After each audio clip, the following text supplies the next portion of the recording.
Liverpool fan in Japan.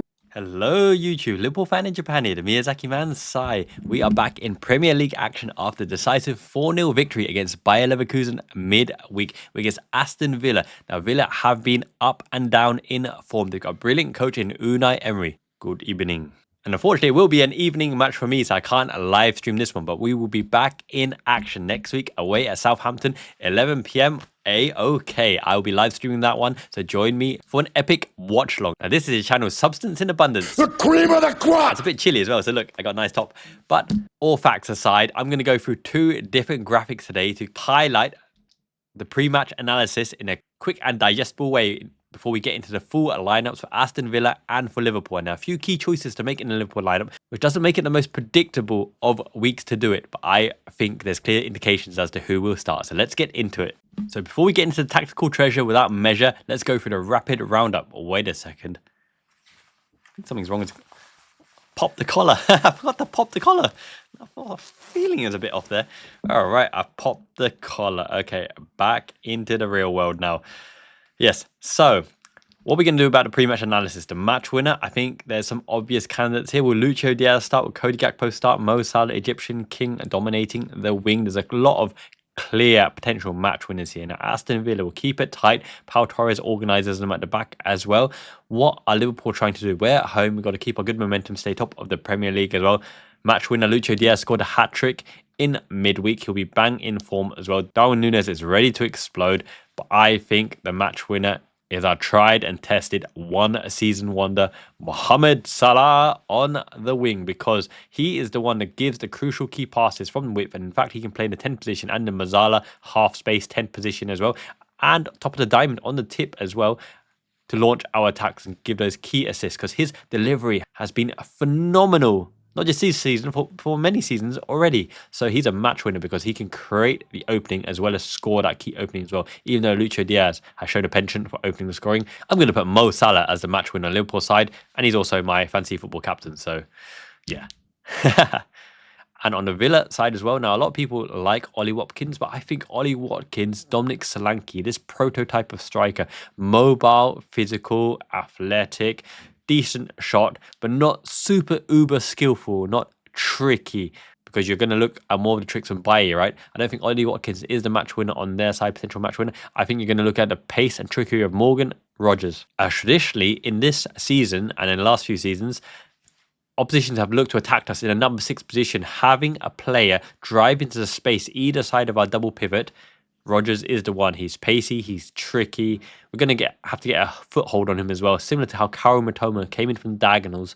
He's quick, he's got agility, he's pacey, and he's quite good on the ball in terms of progressing the ball through the 6th position into those dangerous forward positions as well. So I think Rogers on their side is their match-winning condition. Key attacker as well.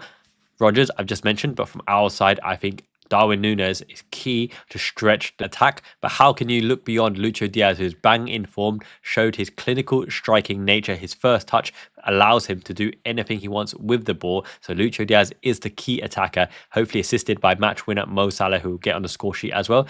Midfield maestro, who will be pulling the strings in midfield. It's hard to look beyond special gravy, Ryan Giro Gravenberch. However, Curtis Jones has shown he's an absolute top-notch player. But Dominic Szoboszlai got arrested as well, and his pressing will be very, very important because Tielemans, very hard-working player. Onana is a very hard-working player as well.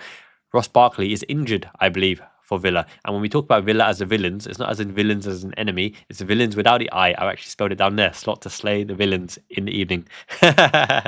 Up the shiny one. But I think in this particular game where you have to play between the lines and make sure you coordinate the connection between midfield and attack, and also keeping an eye on Rogers, on Onana breaking out from midfield, on Tielemans trying to get a pot shot away, that double pivot of Gravenberch and McAllister holding aplomb at the base of the midfield, but McAllister playing between the lines. I'm banking on McAllister to come back into the form in this match, and I'm going to put Alexis McAllister, majestic Alexis, ginger in the right lights McAllister, in the midfield maestro position. Now, for Aston Villa as well, Tielemans was overlooked. Yuri Tielemans, wonder kid back in the day, Belgium, hot shot, but he didn't really fulfill his potential. But they feel as though he's coming to prominence in the Aston Villa lineup. However, Onana probably is the one that is more athletic, higher ceiling than Tielemans, works harder, and is more accomplished in the kind of destroyer, athletic Caicedo mold. So I'm going to put Onana as the midfield maestro in Villa. He's going to have a great game disrupting McAllister, tracking Gravenberch, because I don't think Tielemans is the best defensively, and he's not going to be the one to track Gravenberch, and neither is Rodgers. So Onana needs to have a great game and get a handle on Gravenberch, playing between the lines, on McAllister pulling the strings, and potentially Szoboszlai or Curtis Jones, the one that will roam up into the 10th position as well. Onana will have his hands full. Key defender from Liverpool side, Virgil van Dijk, come as you like, captain material, top quality, absolute colossus. But we have another colossus now in Ibu Konate. Robertson will probably appear at left back, as Tsimikas has played back to back to back to back. And Trent Alexander-Arnold is obviously a key defender to give us that opening, because he's now the pass before the pass, the assist before the assist. And he's defensively responsible as well. So there's so many key defenders in the Liverpool lineup. It's hard to name drop them. But with Ollie Watkins at running the channels, physicality, and a shot from the diagonal as well, I'm going to put the key defender as Ibu Konate, because it's likely that Watkins will try his luck and try to get more joy out of running the diagonals against Ibu Konate and into the channel against Trent Alexander-Arnold than Van Dijk's channel as well. So I think Bailly will probably do more of the Van Dijk side of things. So it's going to be Ibu Konate on the Liverpool side, and in the Villa side, Diego Carlos is a absolute physical specimen, but Pau Torres is silky, classy. He's an operator at the back. He's a ball player. He is very much in the Bastoni mode. Bastoni is the playmaker for Inter Milan, a high caliber player, probably top 5 centre backs in the world right now. And Pau Torres is of that ilk. He is very comfortable on the ball. He's very comfortable bringing the ball out of the defence. He's very comfortable passing the ball out of the defence. Very cool and composed customer. I like Pau Torres a lot. He's the key defender for Aston Villa. Who will be man of the match then? For me, it's hard to look past Mo Salah. I think Mo Salah's ability to influence the goal metrics of a game, whether it's an assist or a goal, his shooting is looking spot on. He's getting the right positions. His off-the-ball running is clinical. World class, and he will be for many years. I think Mo Salah potentially is the man of the match, but it could be a midfielder dominating as well, and it could be a Jones or a Lucho Diaz. But I'm going with Mo Salah as man of the match. And if Villa are to pull off the shock upset win or even draw this match, they're going to need a quality performance either from Watkins to really turn on the style and come up trumps against Konate and Van Dijk, or Rodgers once again. Even Onana breaking things up in the base. Barkley isn't there for the X factor as well. Tielemans could score a pot shot or rocket or deflection, but I think Rodgers has to have a good game. So if they are to win, he could potentially be man of the match, causing havoc in and amongst our 6th position. Score prediction, I'm going with a very, very clean 2-0 victory for Liverpool, because historically, I don't think Aston Villa really turn up at Anfield, to be honest, on many occasions. And we've got Anfield crowd, we're top of the league, long may it stay. Anfield needs to wake up and back the boys as well. But if we do, and Slot does it right, hopefully we don't even need containment in the first half before tactically adjusting it second half. We go for the throat from the first whistle and end more than my predicted 2-0. But it's a conservative 2-0 because Aston Villa were a Champions League team last season, and they're going for it again this season, and they've got a great coach and will be defensively solid, rigid, and somewhat hard to break down, which is why we need our creative players to come to the fore. So this is this particular graphic. Now I'm going to go to the second graphic now. So let's see the defensive dynamics at play here from Aston Villa. Goalkeeping, Emi Martinez, World Cup winner, a bit of a wind-up merchant, great distribution, good shot stopping as well. Is capable of making those decisive one-on-one stops, as he stopped Randall Kolomuani against France. Konate would have got an assist coming off the bench in that World Cup final, except for the fact that Emi Martinez saved Argentina's bacon. I think Martinez is one of the best keepers in the league, in the world. We're going to smash him with an S right now. S ranking for Emi Martinez. And who would have thought that a few years ago? But he really is that good. Aerial power. How powerful are they in the air? Diego Carlos is a physical beast, a physical specimen. Pau Torres ain't half bad in the air either. I think he is a decent competitor in the air. Konsa is okay in the air, whether it will be kind of Matson or whether it will be Digne, probably a weak link in the air. Tielemans, Onana, Kamara, depends who they want to line up. Rodgers, Bailly, McGinn. Ultimately, I don't think they have enough aerial dominance to really compete with us on the set pieces in terms of aerial power and aerial defense. So I'm going to give them a B for aerial power. Similarly, in set piece threat, set piece specialists, without Barkley, they miss a direct shot as well. Tielemans like a pop. I don't think they're the biggest team and most versed in set piece threat, so they're not like an Arsenal, for example. So I'll give them a B in set piece threat as well. Possession recovery, they are a hard-working team. They have clear containment zones. They like to trap the opposition. Unai Emery is a tactical marvel and genius, especially in cup knockout games, which is why he's one of the biggest Europa League winners of all time. I'm going to give them an A for possession recovery because they do pretty good in this regard, and then spring the counter-attack, especially when they got energy. Playing out from the back, it's completely decisive on whether Pau Torres is playing, because he is their playmaker at the back, plays out from the back, confident, calm, composed. When Torres is in the team, it's an A for playing out from the back. When he's not in the team, it's a C. And that's how much of a difference he makes, except for the fact that Emi Martinez is also very, very good at playing out from the back, very, very composed. He's a better version of Andre Onana, for example. So I'm going to give them an A for playing out the back. And that is Aston Villa's defensive dynamics that we're going to be up against and have to break through. And before we get onto the formation and tactics board, I want to give a big warm welcome to John629, the newest Liverpool Fan in Japan member. Enjoyed exclusive content, as well as Genevieve Chua. Welcome back to Liverpool Fan in Japan members. Lots of exclusive content coming up. I'm going to do the Rory Jennings video very, very soon. Ooh, controversial one, that one. And also, thank you guys for joining the Discord as well. I noticed that a lot of people in the Discord chat in the general chat area. Make sure you verify as a Liverpool fan to open up the Liverpool fan general chat, because we do the watch-alongs, we do the banter, we do the latest news, we do all of the Liverpool talk in there. Great fun. And make sure you don't miss out on the chat. Make sure you're verified. If you don't know how, ping me a message on Discord and I will help set you up manually myself. Guys, the watch-alongs are fantastic, and in the chat as well. Thank you so much for keeping me up to date. I wake up in midnight for that toilet break to check out the scores. Liverpool 2-0 ahead. All good. Agent of Chaos, Mo Salah as well. Can't wait to see what you guys come up with watching the chat, play-by-play and color commentary. So let's get into the formations right now. And as always, if you're enjoying the content so far, make sure to drop a subscribe on the channel. Nearly 8,000 subscribers. I can't wait till we hit that magic milestone. And the best way to support the channel is through YouTube membership. Cheaper than chicken McNuggets and juicier too. Yeah, it's not bad really. But anyway, drop a like, helps me with the YouTube algorithm, helps this channel and video get seen. We're growing again in views and numbers, so let's get on with it. Let's get into the formations. Alrighty, so let's look at Villa first and foremost. I gave them the big preview. We're going to go with Pau Torres, Diego Carlos. It'll be Dina or Matson at left back, but for delivery and experience, let's go with Luca Dina for now. I think Matty Cash is still injured.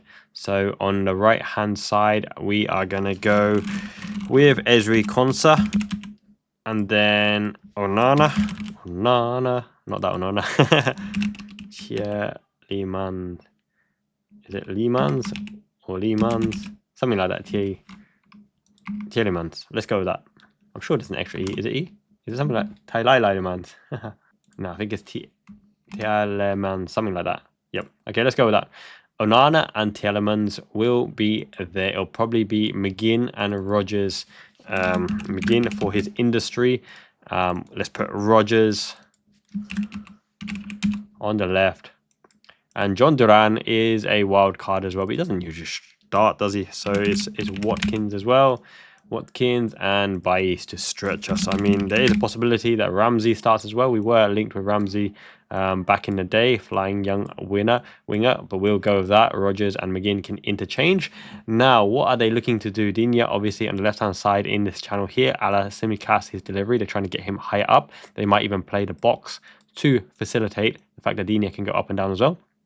Pau Torres will be the one drawing us in, playing it across. Carlos isn't the best on the ball. He's like a Carragher light. He's okay at everything, physical specimen, but he's got a mistake in him. Konsa is obviously a centre-back that can play in the width channels as well. So they'll probably play free to facilitate Dinya in a wing-back slot, which means Tielemans and Onana really have to have that kind of formation to enable Dinya to have the space on the left hand side. McGinn and Rodgers will play between the lines with Ollie Watkins running the channels. Bai will try to go in around the outside. I don't think Bai is super effective as an inside forward, but as a traditional winger, Jamaican flying winger, he has some tech as an ability, and he will probably be up against Robertson in all regard, because Robertson is still tried and tested and part of the leadership group. And even though Simcast should be first choice, Simcast has played a lot of games for us lately, but nothing wrong, by the way. I wouldn't be surprised if Costa Simcast starts and Robertson comes back in for Southampton.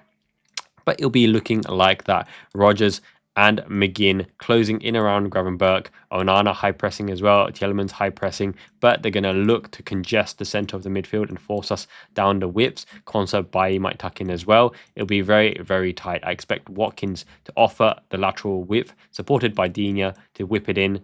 Rodgers trying to break out either side of Gravenberch and begin to pull the strings between the midfield laterals as well. Onana will be athletic, box to box, but sitting in front. Tielemans will have to do a more defensive role here, even though he likes to pop up in those spaces as well. If they have a lot of joy on offensive transition, you'll see Tielemans pop up here, Watkins into the laterals, and McGinn and Rodgers looking for spillage, with Dino once again holding the left slot. So ultimately, Villa will play around, keep it tight, try to frustrate us, overload the midfield again. Hello, that's a tactic that Xabi Alonso used very recently against us. But yeah, once again, I think we'll have too much quality on the day, and I think it'll be 2-0. And once again, Watkins matches up nicely against Konate and Van Dijk. We just got to be careful of these dual 10s that can break the lines, and a bit of intelligent playmaking in and amongst that midfield congested area as well.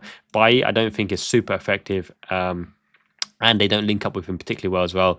And I don't think they have the techers of a Barkley to really slide Bailly in. McGinn has a through ball on him as well. But beyond that, I think they're more physical, athletic, with a bit of athletic prowess in them as well. So let's look at how Liverpool will line up.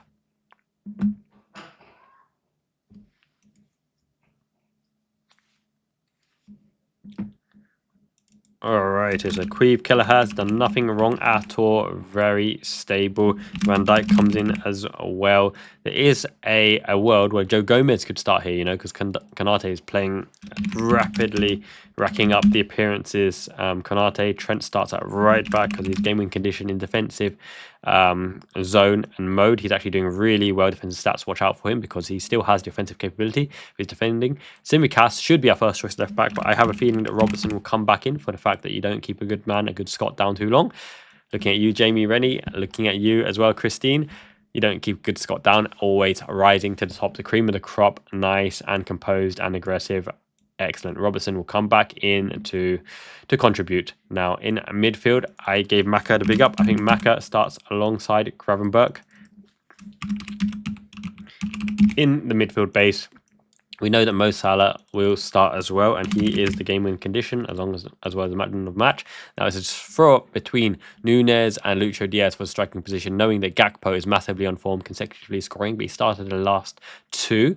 We have Szoboszlai here and Curtis Jones here as well. So the main choices are Lucho Diaz or Nunez, Szoboszlai or Curtis Jones, Gakpo or Lucho Diaz. I think it goes back to more traditional Luis Diaz on the left. You've got to build confidence in Nunez, and we always win with Nunez on the pitch, and his hassling and disruption and running with pace is very, very dangerous for the opposition and aggressive, and especially against Konsa and Carlos and Pau Torres, none of which are super, super quick. Nunez will run them ragged. If we want to play in front of him with Tekers, then Lucho Diaz is the call with Gakpo on the left. It's harsh to drop Gakpo, but he's played back to back to back, never let us down, but I think he's a weapon off the bench as well. And in this particular role, Curtis Jones has done amazing, does not deserve to be dropped, but Szoboszlai has been rested the last few matches. If we want to press and harry and harass in that midfield quadrant, then Szoboszlai comes in and you allow Maka to pull the strings. Gravenberch obviously can beat the man on the press, but he's going to be heavily congested. So I think Maka will have to help him out in a deeper role. And with that in mind, the one that has unlocked the door to allow Lucho Diaz to score, scoring himself with a late ball run and as an added goal threat since we're home. Even though Szoboszlai is our favourite, I think you stick with Jones. Show him a run of faith to chuck him in there with Szoboszlai on the bench. Now, it very well could be Szoboszlai. It really, really could be. It could be Gakpo instead of Nunez, because Lucho Diaz would go centrally as well, and that worked aplomb to batter Bayer Leverkusen. But that is the lineup I think we'll go with, and I think Trent, right, in this condition, because they're really congesting the midfield, will probably, on occasion, play in the same line as Gravenberch. Robertson will play in that line as well. Maka will float between the lines on the left with Jones in here as well. But on occasion, they will switch around, because the real benefit of having Maka and Jones is they're very, very comfortable on both sides of the 10 position. Salah will obviously cut inside, which gives Trent the right half space. Maka isn't as effective as Soboslai as overlapping, but he can hold the width pretty well. But the good thing about Maka is he's quite good at playing the balls to facilitate the additional play, or when the ball is back, recycling into a Trent who traverses into the half space position and can pick out a ball as well. Lucho Diaz in the central positions is where he's been scoring most of the goals. We need to traverse him into this position, which means Jones is actually quite nifty at holding the wide position. Robertson cutting into half space here in the midfield isn't the most effective because he's not the best tiki-taka rondo player. It does mean we can pen them in. And when we pen them in, if it's going to be a junk ball battle in midfield, that's when Van Dijk can be front-footed, Konate can be front-footed, because they're not going to be beaten for pace by Ollie Watkins in behind or by Rodgers in behind. And with that space there, Kelleher sweeps in front and Konate and Van Dijk can recover. But on occasion, I think, as usual, it'll be these three compressing: Gravenberch, Maka, Jones, Lucho Diaz in the half space, Salah in the half space as well, and Nunez will be the one maybe running diagonals to offer the width, similar to Ollie Watkins as well. But we have more added threat because of Lucho Diaz and Salah's ability to play in the wide areas and play make from the wide areas. If we pass on the laterals as well, we have really, really good options on the lateral because all three of these have the ability to either run in the box or shoot. Jones is probably going to be the runner in and behind Nunez. Gravenberch can shoot, Maka can shoot as well, or play the ball in and behind the fullback, or play the ball out wide on lateral to Lucho Diaz to work his magic, in which case Nunez goes out wide. Jones is probably deeper position, and we have Lucho Diaz in and amongst the penalty area as well, where he's scoring all his goals. I think it's going to be a solid 2-0 victory, and yeah, hopefully it's not too much of a stressful one. We're at Anfield. Anfield should raise the roof, get in amongst them. Onana will be trying to close us down. Tielemans will be playing between the lines, but literally we've got the super superior version of Tielemans in Maka as well. They don't have the playmaker at the base like we have in Gravenberch. They don't have that superior pace and recovery like Van Dijk and Konate as well. They've got a quality keeper, but we really have so many game-winning conditions here. You just look at the delivery of Trent, you look at Maka between the lines, you look at Gravenberch breaking that initial press, you look at Salah cutting inside. Salah against Luca Dina is a game-winning condition in itself. Luis Diaz against Konsa. Konsa's not the best wide defender. Lucho Diaz against their backline with pace. We can find him in and behind as well. Maka, Jones and Trent to slip in Nunez. It's a recipe for success with the firepower of Gakpo to come off the bench. Soboslai chomping at the bit to earn his first team place back again. Tsimikas will come on for Robertson with quality delivery from the left. This team is so balanced, so many tactical options, and Arne Slot is a genius for changing things at half-time as well. Alrighty, so let me know in the comments below your predicted lineup. Will it be Gakpo or Luis Diaz? Will it be Luis Diaz or Darwin Núñez? Will it be Curtis Jones or Dominic Soboslai? Will it be Kostas Tsimikas or Andrew Robertson? Will Joe Gomez come in as well? What would you do in this particular lineup against Aston Villa to batter them on Saturday? You know me, I love my Liverpool kit. Now, I would be picking one up out of the collection of kit. I've got quite a few there, maybe 12, 13 to go, but one just arrived today and I have a good feeling I know what this is. And this is winter time now. It's coming up winter time. It's not too cold. It's still about 20 odd degrees in Japan, but I have a feeling that this is what I need for winter time. And looky, it has just arrived. This, yeah, Carlsberg jumper, wind tracky jumper, nice and body hugging. You can see the material and the sheen on the back as well. The Adidas traditional stripes go all the way down the sleeve. My goodness, that's a long sleeve. That might be too long sleeve for me, but it should be medium size. Carlsberg Classic. You don't find kit like this in such good condition nowadays. I looked on Mercari Japan. He said it was premium, top notch, still in fantastic condition. So I'm going to whip that on now. Only cost 4,000 yen, right? 4,000 yen. I got a little bit of discount, asked for a discount as well. That's what, 22 pounds. It even goes those little finger hooks, those thumb hooks to keep the sleeves on. Yep, I'm ready to run. I'm going to do a runner right now, 10k miles. No, I'm not that fit. Yes, really good quality. If you guys want vintage merch, check out Mercari Japan. Go my link, Zen Market, down in the links below. If you join from my affiliate link, you get 800 Zen points, right? Which is what, 800 yen, about £5. And you get to keep the code forever. This is not a sponsored video. I just recommend if you want vintage Liverpool kit and love kit as much as I do, because it's really comfy. It's actually really nice. Body hugging. My arms are longer than I thought. Then sign up. Hoard the code until you really find something you like, and then use that £5 off whatever you want, because Zen Market can buy from Mercari Japan on your behalf, ship it to you anywhere worldwide. I used to use it when I was back in the UK, so yeah, why not just sign up for Zen Market, find your LFC kit. You can use English in Zen Market anyway, so that's added bonus, isn't it? Until next time, Miyazaki-man, Ichiban! It means the best, and you guys are the best. Thank you so much for supporting. The interactions are up, the likes are up, the views are up. Really, really good time to be a Red.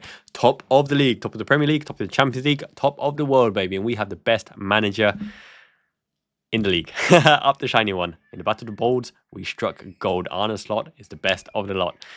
Janet, ciao. Liverpool fan in Japan.